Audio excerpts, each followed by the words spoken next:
Hi everyone! So this video is going to be for those of us that are either limited in time or you know, some of you actually left comments that you like to do some of my illustrations because they're not too complicated after a day of work, which I think is brilliant because, you know, that is a great way to relax. So, or if you have, like in my case right now, Mason is with me playing here. So if you have a child, a toddler, and you can't really concentrate 100%, and this is the type of illustration that's great for that occasion. So it's going to be fairly simple and straightforward. Now, just to give you a little bit of a background info, this is the suite that I've done. There is a video on this. This is from Billy Shovel's fruit and vegetables book. And then I decided on the next page just to have a bit of theme going. So this is going to be a French radish. Now all you need to do is just Google French radish and you come up with these lovely images, and all you need to know is that you basically just need one color. So it's this pink kind of deep pink color.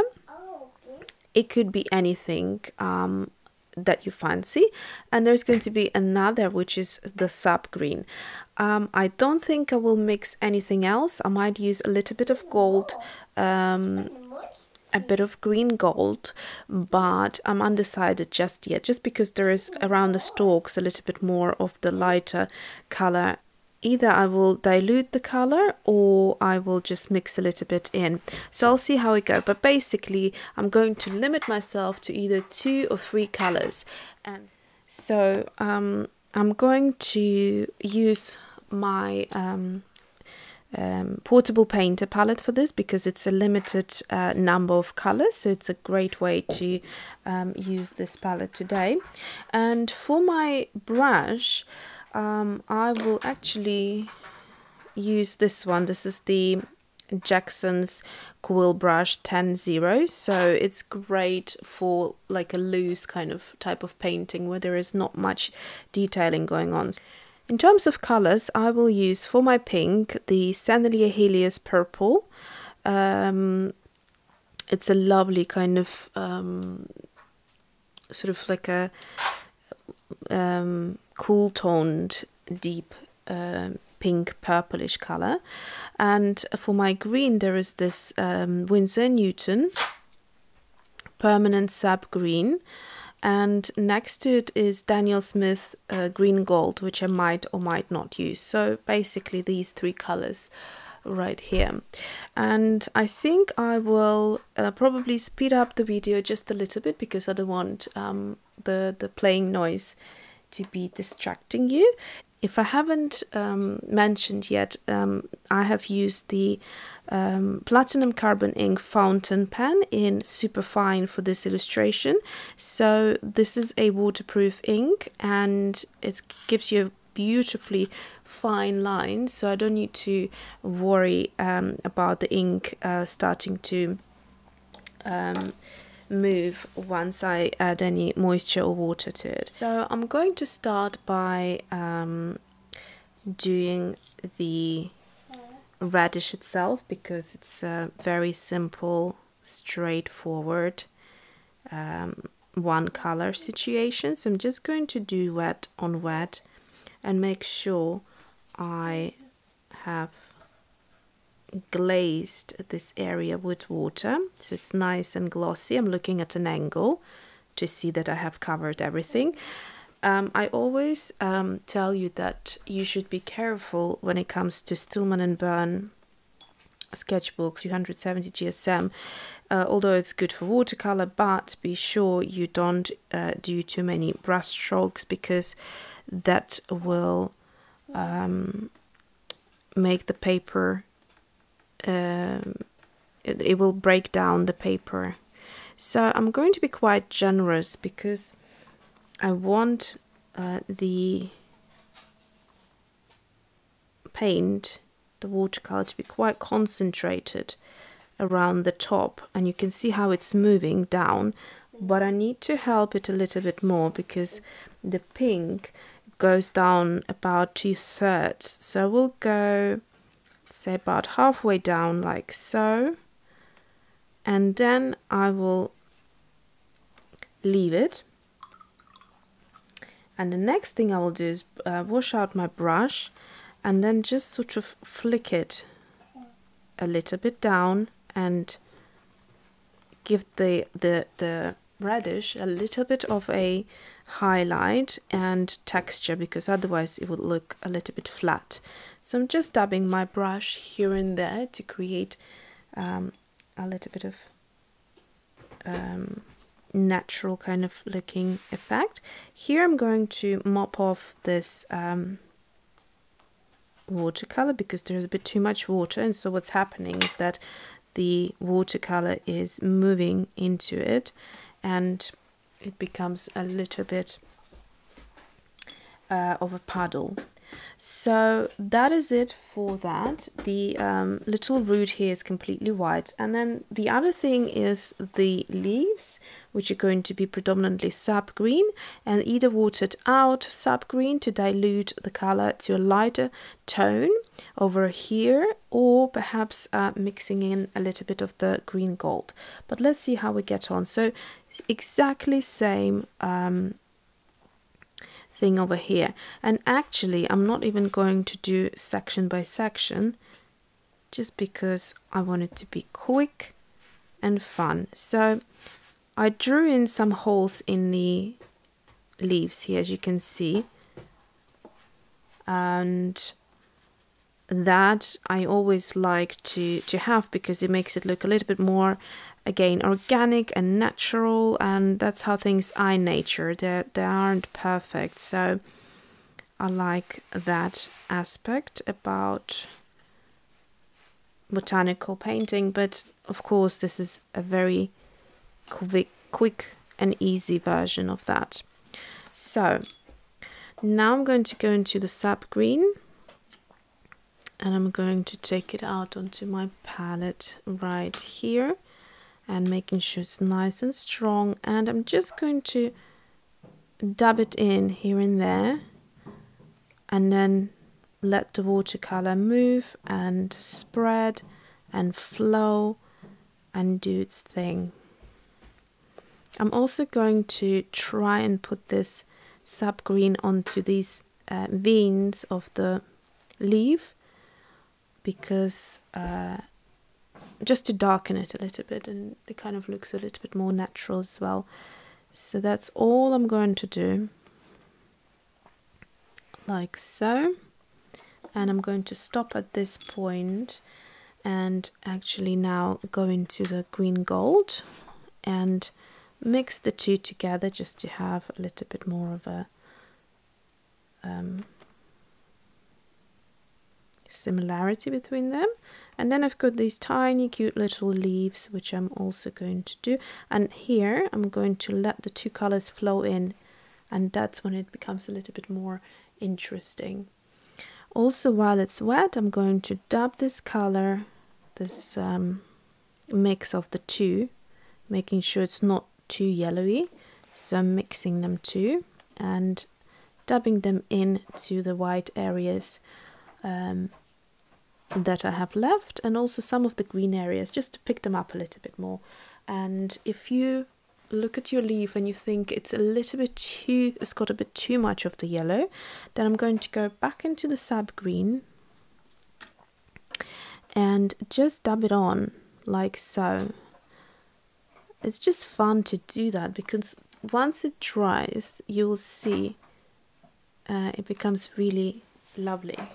So I think I'm quite happy with how the leaf is looking. Again, I might also want to do one side of the leaf a little bit darker, again to just to insinuate the shade, so it looks a little bit more curled and dimensional. So I'm going to add that darkness over here and the other side, and that is enough for me. I'm going to go over and do the other leaves in the same manner, and probably will speed up that part.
so here's my Radish finished. It's very juicy and very bright, and actually I had to use the green gold in the end because my Winsor Newton, I know some of you said that your permanent sap green from Winsor Newton is quite sort of juicy. On the camera it comes out exactly the color that I like my sap green to be. However, in reality it's more muted and it's more kind of earthy and towards olive green rather than the color that we can see on the camera. So I had to add the green gold, which made it the right color and made it look really sort of vibrant and fresh and juicy rather than more of a muted color. So I wanted something quite bright here versus this sweet here, although the colors are still on a similar kind of scale. So that is it. You saw how easy it was, and I actually would recommend to use 2 colors in the leaves, because even if your sap green is quite juicy as it is, it's still nice to break it down a little bit to create more of an interest to the foliage, because otherwise it just ends up looking quite flat. And because I don't want to do any glazing of another layer of watercolor in my quick illustrations, that is how I deal with it. I just basically dab in some colors here and there as the paper is still wet, and that way I create more of an interest. Sometimes when the leaves dry, I can see, for example, this leaf is starting to look a little bit more flat, so but I can see a little bit of a gloss right here. So what I'm going to do is, while the gloss is still there, I'm going to go into sap green and darken it just a touch up. It doesn't need much, just a little bit right here. And then I'm going to wash my brush out and just soften it like so, and that creates a little bit more dimension.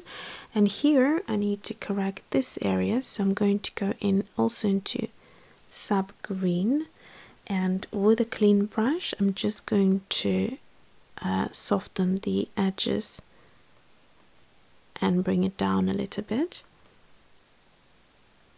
like so.